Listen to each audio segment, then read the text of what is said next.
Welcome to Desert Wanderers, produced by Salt and Light Radio. If you're new here, we bridge the gap between you and the person in the pew next to you. I will be interviewing priests, religious, and laity in our local Boise diocese, asking questions that'll help you navigate your vocation and help build community wherever you are with whatever resources you may have. Let's build the city of God together.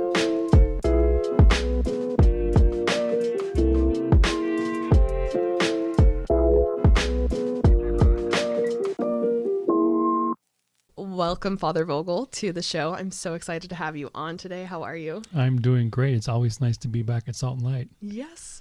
And I'm extremely excited for today. We are going to be talking about, this is the first episode that'll air on the 7 deadly sins and their remedies. So for the next 7 weeks during Lent, we are going to highlight one of the 7 deadly sins and then have a priest go ahead and talk about its remedy as well. So we're going to be talking about pride today. And so can you go ahead and talk, what is the sin of pride?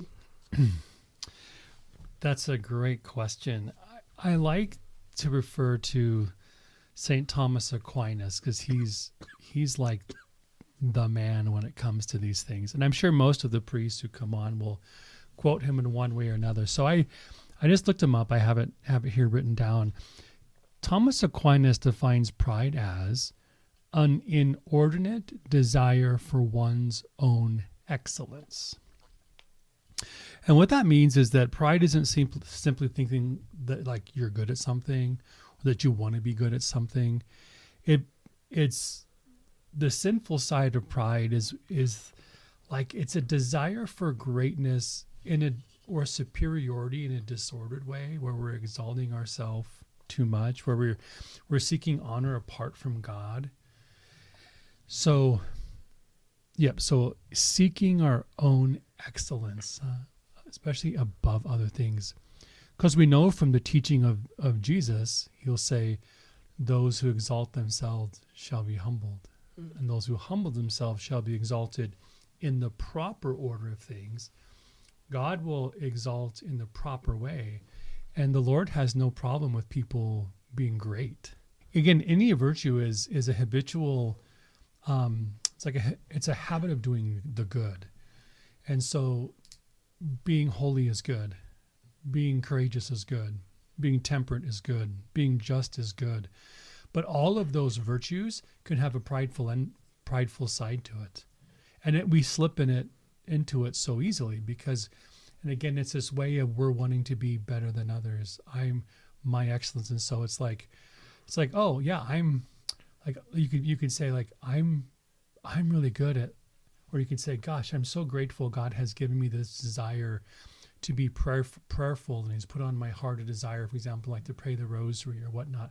And then you're in a conversation with good friends, and they're talking about how, oh my gosh, I pray the rosary like every day, or did all these things in my mind, and you might be, or myself, be thinking, oh, they pray the rosary more than I do. Oh my gosh, like, they're more holy than I am. And like, and all of a sudden I'm starting to like, pride starts to sink its claws in me because rather than rejoicing in what that person is doing, I'm comparing it to myself and I'm seeing it almost like a competition. And it's just like, we as humans do this all the time. It can be hard for us to rejoice in other people's goodness because pride sets in. I mean, can you really be rejoicing that dress looks really good on that person? Or whatever it might be, or am I comparing it to how I would look in that dress? Mm-hmm. Or how it would be? It's like, we all find these ways in which I desire my own excellence above the excellence of other people. Is there a difference in that when you're saying, oh, they're praying the rosary every day? And is there a difference between wanting to be better than them versus being like, oh yeah, maybe I should strive to be more than what I'm doing? So can you go through that difference a little bit? Sure. And I think just by the way you said that, oh, I should pray more. I have this desire, like, wow, I see what can be done. I want to be better. That's what virtue is, the achieving of excellence. The people who were following Jesus, they must have been like, look how amazing this guy is. I want to be more like him. In fact, the whole Christian faith is based upon imitating Christ and imitating the saints who are like Christ. So Paul will say, imitate me as I imitate Christ. And so I'm going to pursue to imitate and be like you because I desire to have what you have, because it's a good thing, because what Jesus has and the saints have are truly virtuous and good. So to pursue those things is wonderful. The prideful side is when I'm not doing it for the right reasons. I'm doing it for myself. People will see me as holy. I want to be liked by others. I want to be the best at this. I want to have a statue carved of marble, and put in the church for me that everybody will see how wonderful I was. It's like, would you stop? Yeah. But I mean, I say that like, would you stop? I mean, would I stop? I mean, that's the tendency for all of us, is to do that. We have a fallen human nature. You and I inherited from Adam and Eve, our first parents, a fallen nature, which means that our natural setting is like not good. Like our natural setting is like to not seek excellence for God, but excellence for self. The example I like to give all the time, I mean, all of creation is fallen. I mean, Natalie, what's easier to grow, weeds or tomatoes? Weeds. Why? Because they just suck up everything. They suck up every nutrients, and they just grow everywhere, and they kill out everything else. But why are the good plants so hard to grow, and the ones that do nothing for us grow so easy? I mean, haven't you ever thought about, like, I think about this stuff all the time. Why is it that, like, it's so much easier to be like grumpy versus patient and kind? It's so much easier to be vengeful than forgiving. It's so much easier for me to gain weight than lose weight. It's so much easier, right? So all of the good things, it's like it's an uphill battle. Right. We're in a fallen nature, a fallen world that where Christ has come in and been incarnated into it, and he has put his divine nature into our human nature, and he's like, now go for it. Now be transformed. And the call is now put on Christ. Take your thoughts captive for Christ. Put on Christ, right? This is that same imitation language. Now you have the ability to overcome what we've been given. We've been given a new life. Remember, Jesus says, you can unless you're born again. So here we've been born again, and now, but as Paul says, there's this struggle, like I do the things I don't want to do. I don't do things I want to do because I still have my human nature that has fallen, but yet I've received this new nature in Christ. And those two they're battling each other. And so for us, especially during Lent, we enter into the penitential process and these practices to gain leverage, to give my new nature more opportunity. So in a sense, like we fast, like by starving something, we're taking away, not only we're starving it, but like by things like fasting and prayer and almsgiving, but particularly things like fasting, we're strengthening our willpower, because our will is the faculty for choosing between what? Two options. Right? Yeah. Well, and as you're talking about this, I kind of, in my head, I'm thinking, okay, well, say someone is having these tendencies to pride. So we'll go back to the prayer life, right? And they're thinking, how can I even conquer pride if the first thing I think is, oh, I wish I could pray that much, or I need to pray harder so that I'm more holy than them. But that's their first thought. So like, how do you chip at this idea when that's your first inclination? You do just what you just said. You keep chipping it away. You surrender all things to Christ. So many of us give up. That's the problem. It's like, oh, this keeps happening, so we just give up. No, I mean, the call to Jesus is persist in prayer. You do it again and again and again and again. Even like with forgiveness, Peter says, gee, how many times must I forgive, Lord? Up to 7 times? And he's like, no, 70 times, as many times as it takes. The practice of virtue and overcoming sin and evil is going to take repetition on our side. we grow up in our fallen human nature, but like so many things we have repeated over and over and over again. So we have to repeat the good things over and over and over again. And that battle's taking place. And virtue is the habit of doing good, where it becomes natural.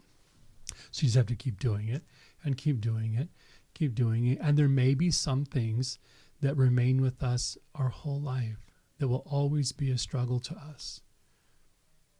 Okay, take up your cross every day and follow him. I don't remember what priest I heard this from, but they said it was, I believe it was some video, but it was basically the priest said, oh, you're coming in with the same sin? Well, do you want new ones? Like, what do you think you want new sins? Like, or do you want to just keep working on the one that you have? Yeah, exactly. I mean, we don't want new ones. That said, I think where some pride could come in terms of our own sinfulness is where, am I really trying to, I will sin no more and love as I should? Like, how much effort am I really putting into that? Yeah. And I'm thinking, well, I can just go to confession again, or I'm only human. I'm just a weak person. This is just how I was made. And so we resign ourselves to these things. Excellence doesn't resign itself to mediocrity. And even if I don't achieve that, I'm not going to stop trying. And the other deadly sins that you're going to be breaking open over the next several weeks, we'll touch on some of those things, right? But pride, so pride is the foundational sin of all these things. So like we say, pride is the mother of the deadly sins. It's the head of them. For that very reason, it's that foundation on which now, I'm going to give up trying, sloth. Or, I'm just, I'm wanting to be better than that person, envy, right? So it's these things all are springing out of this first layer, that foundation, which is pride. Is that why Jesus is this why the spiritual life is all about kind of emptying yourself, getting to the point to emptying yourself? Is it really us battling that pride? Is that why Jesus calls us to empty ourselves? That's a good question. I'm trying to think of the best way to answer it. I don't know if it's necessarily emptying ourselves, because we're meant to be filled. Right. So, but I get what you're saying. And I think what Jesus would say is to separate from us our sinfulness. So, if your hand causes you to sin, what did he say to do? Chop it off. If your eye causes you to sin, what do you do? Gouge it out. Yeah. Now, does he really want me to cut my hand off? I think there's hyperbole there, but the point is the same. If there's something in my life that is preventing me from living a life filled with the Spirit, then I need to empty myself of it, remove it from myself. God's grace obviously is a huge part of that. So it is now and I think though there's a proper self-emptying. There's a proper, in the sense of like I'm gonna divest myself of all my own self, like my self-labeled greatness. Jesus is the model of the one from Philippians 2, son, though he was God, he did not deem equality with God something to be grasped at. So he humbled himself, taking the form of a slave. So he divested himself. He empties himself of all of that glory and takes on the form of a slave. That's the model, is I'm going to use Jesus' words, when I'm invited to a banquet, I'm going to take the last seat. And then if I'm welcomed higher, wonderful. When someone is thinking about pride, because there's, I think, fairly obvious, fairly obvious ways to identify pride in your life. But sometimes I think, especially with the 7 deadly sins, that they're not necessarily always very loud. So when we think of pride, what are some things to say? Say someone is like, I've kind of cleaned up I had sinned a lot when I was younger. Now I'm on a more righteous path. and I'm working, I don't really have a ton of sins to confess. Well, we know that all the saints went to confession regularly. And so if someone might be struggling with pride and it's kind of hiding in the bottom, of their mind, maybe they don't realize what they're doing, what would pride look like in those ways? So how can someone start to identify pride in their own life? That's a great question. Pride can be sneaky and subtle, but still very real. So here's a simple example for us for examining ourselves. I think a daily examination of conscience is really helpful. So this is a long spiritual practice called the daily examine. I recommend you do it every night.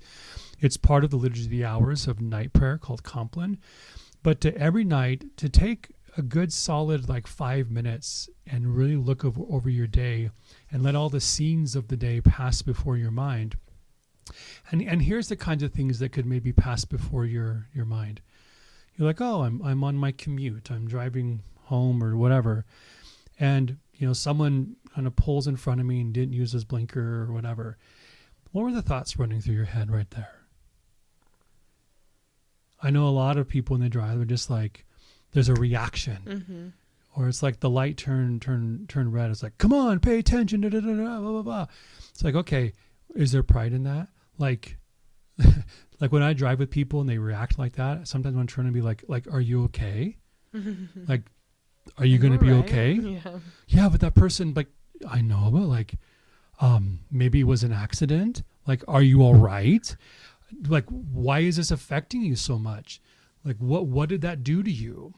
See, this is where pride sets in. It's like, well, they shouldn't have done that. Well, but they did. Why? But why is this affecting you so much? Well, they should follow the rules, but obviously the person didn't. But still, why is it getting you so nothing happened to you? Mm-hmm. So pride can sneak in a simple way, and it can happen at home, around the house, when all the interactions with children and spouses and neighbors, and it's just like my examination of conscience would be: were any of my reactions or actions were they more than they should have been? Would I have acted that way at work when my supervisor was standing next to me? Then why can I act that way at home with my family? I always say that I'm a better parent around other people. I am more patient. I am more kind. I am more giving when other people are around. And the question I would ask is, why? I'm not asking you to answer that to me. Sure. But this is getting to that route. And I'm not here to accuse you of pride. But you asked, what are the ways that we could see, I'm not doing these crazy, huge sins, right? I'm not selling drugs and doing all these things. But we can in Lent, ask ourselves that question. Christianity is a reflective religion. It's a prayerful, meditative religion. And I think that in the busyness of our lives, we have become a very unreflective people, where we're stopping and reflecting on our lives and the things that are happening. Just what I said. Why did that affect me so much? And there could be a reason. And if I can find that reason, and maybe it's triggering something in me that is this pattern, great, I can work on that so that I'm not doing that anymore. When I look at Jesus in the Gospels and in movies that are done really well with him, like Chosen and others, Jesus is always the calmest, most patient, most peaceful person there, even in the midst of his passion. See, he wasn't triggered. He didn't have these deadly sins anchored in him. So there's the model. Hey, but he was just betrayed. Yeah. And how did he respond to that? He was just slapped. Remember when he says why did you hit me? But he didn't. He just asked a clarifying question. He wasn't in the guard's face, why did you hit me? And da da da da. Go on YouTube and watch what happens when somebody, bumps into somebody else. See, Jesus doesn't do that. So he's our model. We're meant to imitate Jesus. So a daily examine where I really, with great clarity and care, with a comb, I'm combing my hair, any little catch. Okay, all day long, from the moment I wake up, what's the first thoughts in my head? How did I behave here? And you get better at it. We're so unreflective in general that we will go months without confession and sit before the priest and say like 2 things. Mm-hmm. And I'm like, and for me, I'm not like, as a confessor, I'm not saying, wow, you're so holy. My thought is, you're not paying attention. Yeah. And I don't mean that in an angry way. No, it's just like a sad way. It's like, you're not paying attention to your life. Not because I want you to commit more sin. I want you to be holy like Jesus. Do you think that our lives, and this is going off of pride just a little bit, but do you think our lives are just so busy? Like, do you think of all the time of, kind of reflecting on times past, do you think that people are just too busy? And if they're too busy, it's by their own doing. Like, they don't need to be that busy, but they are. People are way more occupied now than we were before. Whether or not it's busy, some people are extremely busy. I think most of us occupy ourselves incredibly, and we allow our lives to be filled with things. Now, it is certainly crazy out there, and when you're parenting kids and sports and all of these things that are happening, and that's the challenge of our culture, is that it has given us so many things to fill our calendar with that it makes it really difficult. And I wonder at what point do we start saying enough? I'm sorry. I think that some people have. I mean, some of I saw this, I think it was in 2023, maybe they were doing a reflection on like the top 5 Instagram accounts, and 2 of them were stay-at-home moms who had farms that were just showing them like milking cows, baking bread. And I think people, regardless if they feel they can achieve that or not, they want, like, there's some to be said if the top 5 accounts on all of Instagram is these slow-paced lives, that there has to be something to say that people want that, at least, even if they don't for it. People do want it. I don't think people want to live these crazy busy lives, but they maybe believe it's just the reality that they're lived in. There's not choice, right? This is the system that I'm in. There is choice. We don't always have control over all of it. So I don't want to oversimplify it, and I don't want people to think that I'm pointing a finger at them because they're doing all these things for their family. But the sad thing is maybe we could ask ourselves now, it's like, was the COVID shutdown the last time you had dinner with your family for an entire week? Yeah. Why is that? And people loved it. Yeah. So now again, we're living in a culture where all of these things are taking place. Sports being one of them, huh? That's a huge thing. And there's many others. And I like sports and stuff. So we have an opportunity to make choices. How am I going to choose to live my life? And it's very difficult amongst all the pressures. So how could pride sit into this, Natalie? Well, it could be like, well, what are my siblings and my friends going to think if I make choice A, B, C, or D? See, pride can sneak in lots of different ways. It's just asking that question. Yeah. Is that a form of pride? Saying like, am I going to base my decision to do something off of what other people think of me? Is that a seed of pride? Well, I don't think asking the question necessarily is pride. It's trying to get at that. So if I'm asking, I want us to ask the question. I want all of you during Lent to ask the provocative question. Why am I believing this? Why do I think I have to do this? Why am I reacting to this in this way? That's a great question. And is pride lurking?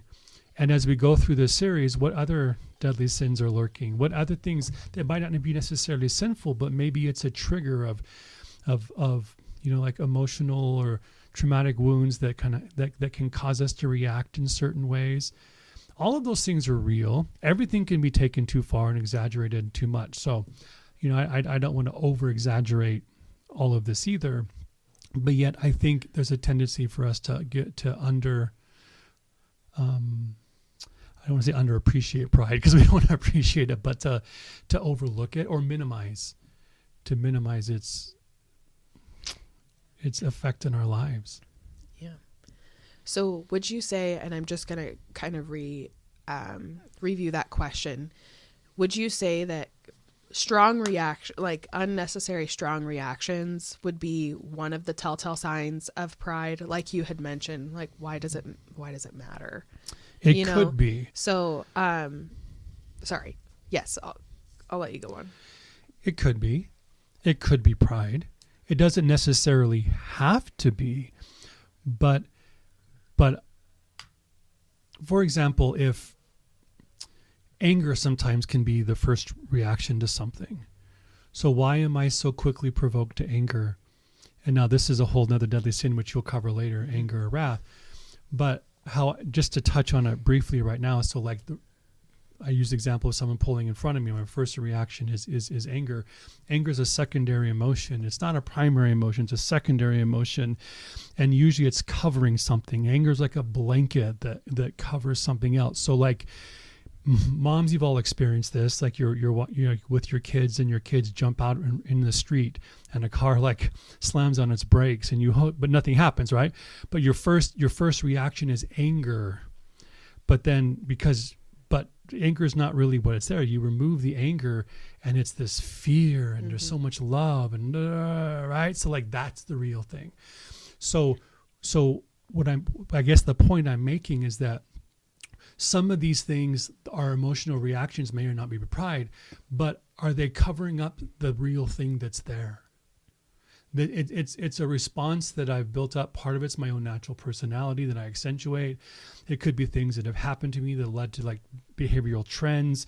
There could be pride, there's woundedness, but like this is like this keeps happening. I keep acting like this way. Why? Mm-hmm. And there might be like I'm looking at a pie chart. Well, 40% of it might be pride, 30% of it might be whatever. Now, no, I'm not asking you to like super overly psychoanalyze yourself, but to be asking the question, like, why is this a tendency in me for these particular things? And what now can I work on them? Lent is about conversion. How can I become more like Christ in this moment? How can I turn away from these things? So it's not like, oh, I'm a horrible person. I'm going to beat myself up. And it's like, stop. Mm-hmm. That's not how Jesus treated people. Like, stop. Like, that's pride. It's like, yeah, don't. I was going to say it almost sounds like a false humility, right? Totally. When you're just, because it's like, I forget the verse exactly, but basically there's the two people at the temple and there's the Pharisee and he's saying, look at me, I'm, sitting here, I'm so holy. And he looks over and he's like, well, I'm better than that guy. And that guy's just like, Lord, like, forgive me, please. There's the example. I think Jesus says, obviously you can see who has the better heart. Right. And so sometimes, I mean, I don't know. And again, this might be a little off topic, but when it comes to Lent, how many times have I personally I'm just going to do the hardest thing I can think of for Lent? Did that help me spiritually? No.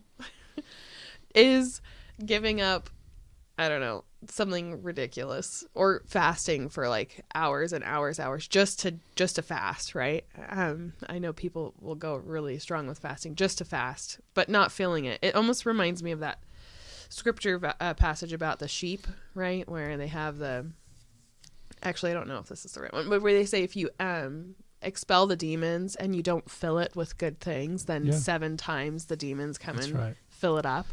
I feel like that's been me through Lent before, where you just like give up something really hard just to look like you're giving up something really hard, like, oh, I can't do that. I gave it up for Lent, I wish more people would do harder things, actually. Can we talk about this? Sure. Because I mentioned earlier on about will. Mm-hmm. And why the penitential seasons of the church, I think primarily are there. One of the primary gifts of it is to strengthen our willpower. Mm-hmm. Okay. Can I jump into this? Yeah, absolutely. It moves a little away a little bit from pride, but it's all connected. Okay, so when we look at a human being, I'm drawing a stick figure on my paper in front of me, okay? So Aristotle will say that man, a human being, is made up of 3 things. So I'm pointing at the head, and this is the intellect. So the intellect, every human has it, and the intellect is its purpose is to contemplate truth. That's why we go to school. We want to know the truth about things, and that's what our brain does. Jesus is the truth. So We're in the image and likeness of God. We have the capability to know truth in all of its fullness. Now, where my center is, where the heart is, this is our will. And this is the faculty for choosing. And then our stomach and reproductive organs, this is our passions. Mm-hmm. So our passions, our emotions, our drives, our instincts, these are all the things that we need for living to continue the species, so to speak. But remember, we have a fallen nature, right? So we have a tendency to sleep more than we need to, eat more than we need to, lust. Okay, so what I was saying, Thomas Aquinas picks this up, is that my intellect has come to know the truth. So as a Catholic, I know that I should go to Mass on Sunday. I know that I should be charitable, right? All of the things. And then my passions, though, the world is telling me something else. And my will is left to choose between the two. And let me show you, give me an example of how weak a will can be. I know that I need to exercise. I have been told that. I intellectually understand it very clearly. I know that. So I tell myself, okay, tomorrow I'm going to get up at 5 a.m. and I'm going to exercise. So the morning comes around, my alarm rings, and there's my moment of willpower. My intellect is telling me this is really important. It's the best thing for you. My passions are telling me, what a stupid idea. This bed feels awesome. And now my will is going to make the choice.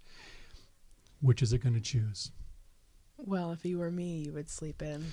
We all have our different things, right? Yeah. We all have our different things. But my point is, one of the main purposes of Lent is we're going to do difficult things to strengthen our will, because we want our will and our passions to be submissive to our intellect. That our intellect, the knowledge of truth, guides us in what we do. I'm not guided by my passions. I'm guided by my intellect, and my will is trained to obey my intellect, the knowledge of truth, versus my passions. How do you teach that, and how do you help someone or yourself develop a will? Like, because I will say, I ran track in college. I was a collegiate athlete, and I trained really hard. And guess what? As soon as I didn't have a coach or a reason or a scholarship or something to give me the motivation to do it, I don't do it. So how do you train? And you should be like, oh, I could see someone saying to myself, like, you were a college athlete, like, you should know how to train. And I'm like, my desire is not there. You know what I mean? So how does this work in Lent? Because in Lent, like I said, I've chosen to do really hard things. But again, I think that's actually was more pride, because I was just like, whenever someone would say something, I'd be like, oh, I can't eat. I'm fasting for Lent, right? And I use it as like, oh, this is just hard, and I'm doing it because it's hard. Right? So in that, how do we develop our will in a fruitful way that lasts not just Lent, but actually does align our will with our intellect and to persevere through? Excellent question. I don't think any of us this side of heaven are ever going to be like 100% free of pride in any of these endeavors for holiness, right? So just don't worry about that. And when those moments of pride kick in, kick them out and keep doing what you're doing. So the church has given us the model of how to answer that question. There's fasting, prayer, and almsgiving. These are the age-old practices, and they work. But we fast, and we fast for real. When it's time to fast, we fast. And when it's time for almsgiving, we give alms. And when it's time to pray, we really do those things. Each of those things are difficult, and we have plenty of opportunities that want to distract us from that. But our willpower gets strengthened when it makes the choice in the midst of difficulty. So people with good willpower have so often made those decisions that now it's more natural to them, and it's become easier. They have good willpower. So we're going to do things that strengthen our will. So I like to give this example. My friend Jake and Heather Kim are wonderful people. Heather does the Abiding Together podcast, and Jake works with Dr. Bob Schutz. And so I've known them for a long, long time. And when they have 3 kids, and when their kids were younger, I learned this from them. They would do willpower training with their kids. So I think Joe and them are like 10 and 12 and like 9 or something. So they'd bring out at the beginning of dinner a plate of chopped up raw broccoli. And Jake's like, all right, guys, we're going to do willpower training. We're not going to continue on with dinner until we empty this plate. Look, it's not going to kill you. There's nothing wrong with it. It's actually very good for you. We got to learn how to do the hard things. So everyone's like grabbing broccoli and like munch and like, ew. But he was mentoring them. And then later on, they'd be like, hey guys, like didn't do it every day. Will training night, out comes the broccoli, and then pretty soon the kids get it. They're like, yeah, let's do this. And they're like plowing down. And they're training them like, look, when you get older, you're going to have to do things that are difficult. But look, it's not going to kill you. You can hang in there. You can make it. And in little ways, these kids learn like, I can do something hard, and there's a greater benefit. I'm becoming that kind of a person. I'm learning how to be that kind of a person. And so, you know what? I'm going to fast on Wednesday and Friday. Why? Because I want to be that kind of person. I want to have the willpower to say no. Yeah, I'm going to be tempted, and the temptations may never stop. But you know what? I'm greater than the temptations. My passions are submissive to my intellect and my will, not the other way around. Now, pride can slip in there, but we're going to manage it, aren't we? We're going to say, we're going to kick down the pride, and we're going to, like I'm not going to post every fasting event on social media and get ninth. That's like, stop, just do it, right? Just do it. We don't have to tell the whole world. We're gonna live this way and do these things. But the battle for us is grow your willpower. Then the next time that car pulls in front of you without blinking, your willpower is stronger than your outburst. Or is it? Can I control it? If I can't control it, why? Yeah. Now there could, as we've already gone down that path, but so that's what I would recommend for Lent. It's like, and if giving up chocolate for you is really that, I'm sorry.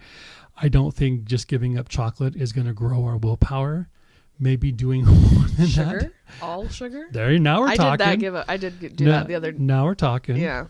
Much harder than just giving up chocolate or candy. Yeah. But for kids, I guess. I don't know. No, our kids are way more capable than we give them credit for. What do you think is a good not penance, but a good practice for Lent for kids? I mean, obviously you don't want to do things that are hurtful for your children, right? I mean, the church even has rules that children and, younger children and adults over age of like 64 or something don't fast because it's like, yeah, sure. But I think finding things where it's like, okay, with entertainment and games or whatnot, like you're putting these, we're gonna give these things up. Now you have to replace them, but like teach your kids all along, like, look, we're doing this not because these things are bad. We're doing it because we're strengthening our willpower. Look, we're strong.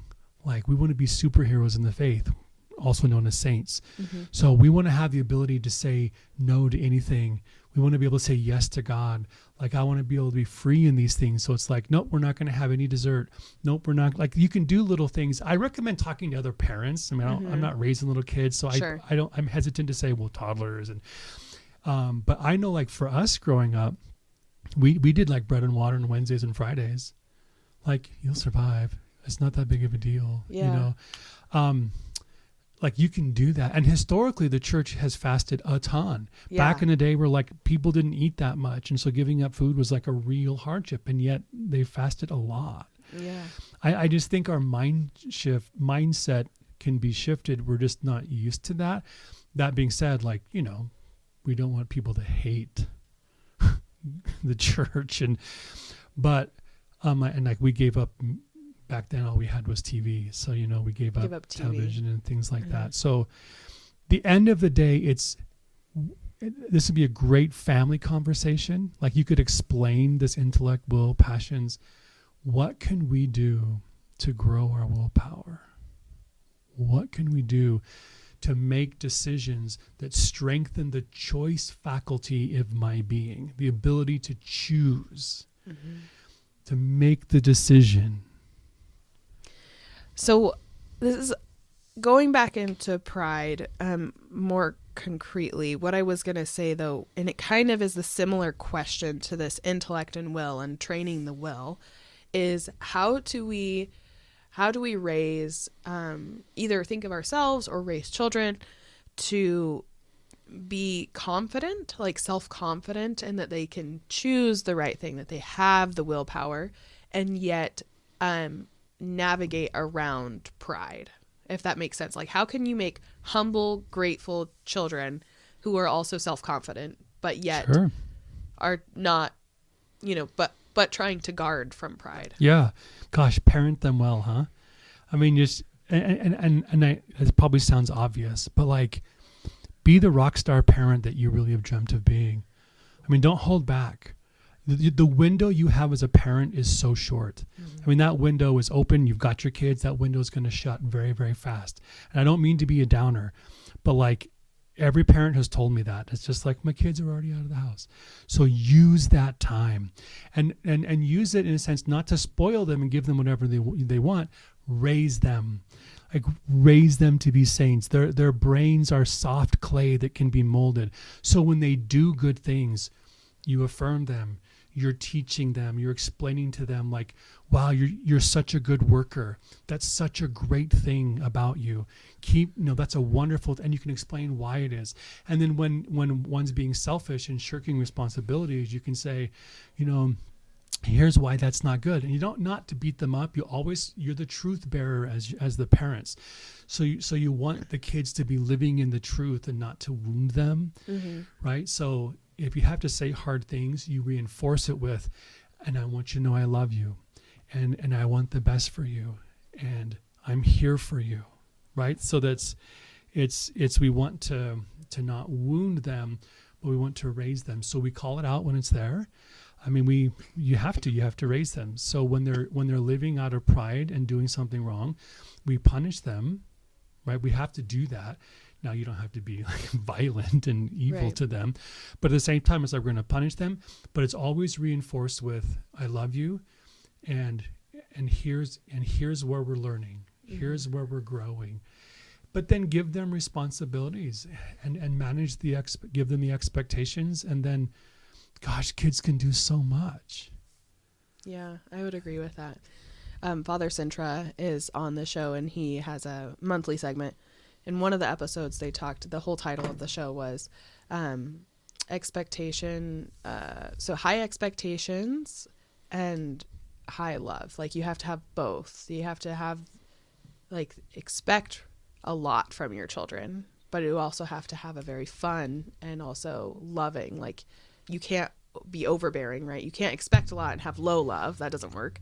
Or don't expect a lot and have high love. That also doesn't work. So you have to have both high expectations and high love to raise a good child. So yeah, and maturity it grows with the handling of the acceptance of responsibility. Maturity doesn't grow without responsibility. Responsibility is like, I'm entrusting this to you, and I believe you're capable of doing it. And then all of this kind of maturity grows with this responsibility has been given to me. Like, I have to fold all the laundry. Yeah, you do, but you can do it. Yeah. Right. And it's a small thing. I mean, when I was 16, I was working on a dairy farm and running like large loaders and massive equipment and pulling trailers and I was giving medicine to calves to keep them alive and doing I was 16. Yeah. Like, give people responsibility and they'll do it. But I was raised this way. Now I'm not trying to set myself apart. I mean, like, that was normal. Yeah. And so now we live in this time and in this way, and in the circumstances that we are, but still it can happen. Yeah. So yes, raise with expectations, love, appropriate amounts of responsibility, encouragement, but also and then challenging them to do it. Like, because our willpower comes in, we've all been there. You're given a task and it's like, I don't think I can do it. I can't do it. I can't do it. And I want to quit. Those are those moments right there. It's like, you can do it. And the good parent or a good boss steps in, is like, I'm right here, but you can do it. And then they do it. And when they accomplish it and you're right there to affirm that behavior and you celebrate it in the right way, like, their maturity just like, boom. Yeah. It's like seismic in its growth right there. I think oftentimes people think of sports in that way, that's what kids learn through sports. You know, when you do something for your team, or you do, I was thinking about, I used to run a 4x4, like on the 4x4, and I remember the last 100 meters is awful. And you're just thinking like, I want to quit. This sucks. I'm so exhausted. I can't feel my feet. Like, Yep. And you're like, but I can't let my team down. Love it. Right. And Love I it. think that a lot of people think that the only way to do that is through sports. But I think what you're saying is there's so many, if we gave our even toddlers or any age children, if we just gave them more responsibility, Yes. like you can learn that outside of sports. Totally. Yeah. We're going to, son, daughter, whatever, how you want to do it, I'm going to teach you how to change the oil in the lawnmower. Teach them next time it's like, you're changing the oil. Yeah. Like you have to do something that has consequence. Like this needs to be done right. Because if you do it wrong, we can ruin the lawnmower. Right. Yeah. So you're like, oh, I'm too scared. Look, I'm right here. You know how to do it. You're capable. Yeah. You got it. Now I'm going to let you do it. I'm going to be right inside the house. I'm going to let you do it. And if you really need me, right? And it's those moments where you're like, can I do it? Can I do it? And as a parent, you're not going to let your kids just completely fall on their face, Right. but maybe to a degree, right? And it's this is how we learn. Yeah. And in those moments, their will's at work, their intellect's at work, their passion's at work. You see that their behaviors coming around. Are they getting angry and throwing tools? Are they having a fit? Are they breaking down sobbing? Are they like now you're learning, what does my child need? How can I reinforce this? What is something that we can work on together? I see their natural personalities and tendencies. We all have it, and you can't change some of those things, but you got to learn how to work with it, Right. to not let it overtake you. And now it's just like, it's in the midst of this hardship, these difficult moments of responsibility, that it's like, this is where you can really mold. Yeah. Like Jesus sent his disciples out early on. Go, I want you to go ahead of me. I want you to heal the sick and cast out demons. And they're like, what? Like, we just met you. How do we do that? Exactly. And he's like, go. Like, I'm going to test you early. I'm going to test you often, but I'm going to love you. And I'm going to show you how to do everything, but I'm going to follow up with you, but I'm going to raise you in. I'm raising you up to be apostles. I'm not always going to be with you here. I'll be with you always, but not in this way. So I have to train you to be me.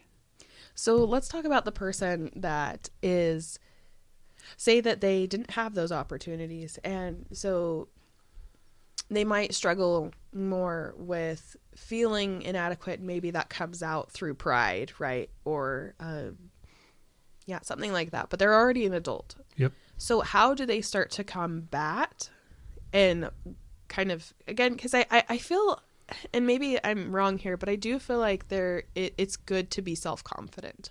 Like, Totally. I can do this. Yes. Right? I think that's a good thing. So how do we say, as an adult, say you're like, okay, I'm struggling with self-confidence, but I'm also battling pride. What is the remedy for me to start working on my pride and then also working on my self-confidence? Like, how does that work? Yeah. This is where having good spiritual companions are helpful. Do you have someone in your life who you can talk these things through with? So it's not just in my own head. And this can be hard for some people, but I think having these honest conversations with somebody, which is why like counseling can be so helpful for people, because you're having it, the conversation is happening outside of your own head. Yeah. So is there somebody who I can work on these things with? And when I'm sharing vulnerable things with another person, I'm automatically like working against pride. Because it takes great humility to be vulnerable with somebody, especially somebody whom you respect. And so that's one thing, right, that I would recommend. But I would just say we need to do the work that we need to do. So because I'm becoming a reflective person, I'm paying attention to the whys of my life. I recognize, yes, I have a fallen human nature, but Jesus has filled me with his glorified divine nature. I have been given every spiritual gift in the heavens that, look, I have the tools to overcome this. I'm going to be confident in the Lord. And when I find myself going down a place of negativity and beating myself up, I'm going to get the help that I need. So I need to talk to somebody. I need reassurance. I'm going to take it to prayer. If maybe I do need to go to counseling and find some help. We need to go to a healing retreat. There's lots of things out there. Maybe I need to read Dr. Bob Schutt's book, Be Healed, and really work through it slowly and thoughtfully.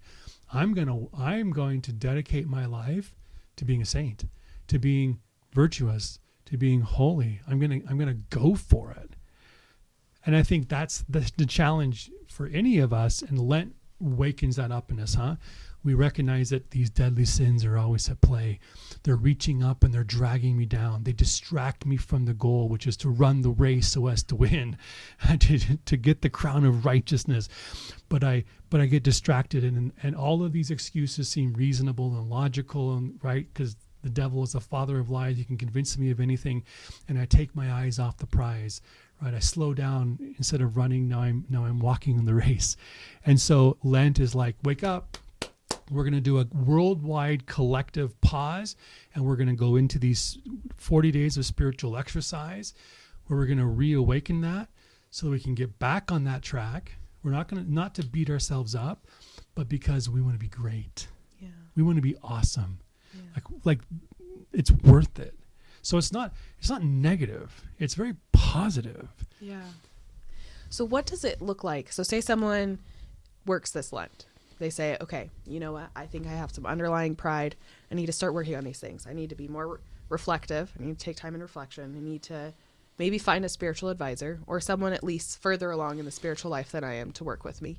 And then working on fasting, almsgiving, and prayer. And they say, okay, this is what I'm going to do this Lent. And then they continue it on. What does, like a year from now, what can a person say, or what does their life look like after working on this to kind of say to themselves like, oh yeah, you know what? I am working on pride. Like I am moving forward. I am seeing improvement. What does that life look like to kind of like, I guess, look back and then. Yeah, I love it. It's such a great question. What's it going to look like? It's you've moved the needle on your life more towards being the person you were created to be, the best version of yourself. Well, what does that look like? No problem. You've been doing a daily examen. So you've recognized your sinfulness. So you've been going to confession and having really good confessions. You're talking about these things at home with your family. You're very aware the things you need to work on. A year later, your nightly examen looks different. Your confessions look different. The conversations you're having at home and with your spiritual accountability person, whoever that is, they're different. Like it's growing. Like you've moved the needle. I think what happens with so many of us, it's like years go by, year, and it's like, am I any holier than I was last year or 2 years ago? It's like the needle just sits there and it's not moving. So if you do these things, it means you're paying attention. You're working on things, it'll be obvious. Do you think that people would be more aware of the different, so because then there's also this idea of scrupulosity, right? So someone could be almost, I mean, is scrupulosity from pride, I guess? I don't know. And how does that work? And then I'll give you that question first, and then I'll ask the second question, which is, so how do you go from moving forward and continuing to climb the hill, or, you know, as C.S. Lewis says, go deeper in, right? Farther in and farther up. Farther up. I love it. How do you continue to do that without saying, okay, so I've been working on my pride, or I've been working on whatever sin it is that I have been, I'm becoming more reflective. Like the saints still went to confession regularly. So, yes. So how does that work with, I guess, differencing scrupulosity versus continuing in? Yeah, great question. Scrupulosity, I think, is follows more like obsession. That I believe everything, that an inordinate amount of things are like blocking my relationship with God. That I'm not able to approach God because of these things. Okay, so if you're overly scrupulous, then it's just like you're just constantly separated from God in an inordinate way. And that's a spiritual danger that people have. Okay, so how do I move away? What was the question exactly again? Like, sorry, I'm trying to I could see someone becoming scrupulous, right? And saying like, okay, well, I've been working on this for a year and now I really am combing through and I'm seeing like, oh, I'm just like so bad at all this other stuff, because you're not we're not going to be perfect until we, die and be purified. Great. Right. So how can you kind of go balance between love it. So that's a really good question. The more we mature and the more we grow in something, no matter what it is, you could be like becoming a better cook or a better musician or a better artist. Like the more aware you are of it, the more you recognize when something is done really well, and the more you recognize imperfection, even slight imperfection. I see what you're saying. Yeah. So the saints went to confession often, and it's not because their sins were so great. It's now they're recognizing these things that they never would have confessed before, because they're approaching perfection. So like if you're a chef in a 3-star, 3-diamond, whatever, the Michelin restaurant, like you notice the little tiny dribble on the plate as you're plating it. Where like the guy who's just, working at whatever cafe and this is his first time cooking, would he even notice that? Right. So is the 3-diamond Michelin, whatever you call that, is he being scrupulous for that little drip on the plate? No. Unless he's just like beating himself up and like, I'm the worst chef ever and I should quit and sell my restaurant, and everybody, it's like, stop. I actually see I think that's a good example of scrupulosity versus being meticulous. Yep. Yeah. I see what you're saying there. That's the difference. So that as we grow in holiness and grow in perfection, we will become more and more aware. And so we recognize it. Is that why, who was it? The confessor of Saint Therese was said that he was getting, or maybe it wasn't Saint Therese, but he was like a confessor to a group of, our convent. And he was saying it's like getting pelted with like popcorn or something. Something like, probably because on one hand, the sins that he's hearing are, you and I would be like, that's not even a sin. But think of Mother Teresa of Calcutta. Yeah. I mean, what an amazing saint who's dedicated her life to caring for especially the poorest of the poor. Now, obviously, I've never spoken with her. I don't know her confessions, but I could imagine something along this line where she could go to confession and something like, I walked through the hospital and there was a person over there and, he's got a difficult personality, and I chose to walk by it first, and then I went back. Yeah. Right. Like nobody would have even noticed it, but she's like, I made it. I didn't go first. It's these little things where she's recognizing I made a choice. It was motivated not by love, but personal. It's that kind of stuff, right? Yeah. That as we grow in holiness, we recognize more and more. Yeah. Beautiful. Okay. Well, I guess, is there any final thoughts that you have on pride, or you think that we should have covered that we didn't cover? I think that was a lot of information to share. I hope it's helpful, and this certainly isn't exhaustive. Right. And it was my take on some things, and I hope it's helpful, but I think that's probably a good start for most people. Awesome. Well, thank you, Father Vogel. You're I'm welcome. So thankful that you were able to come in today, and my pleasure. I hope that you have a wonderful Lent. Thank you. I wish you the same.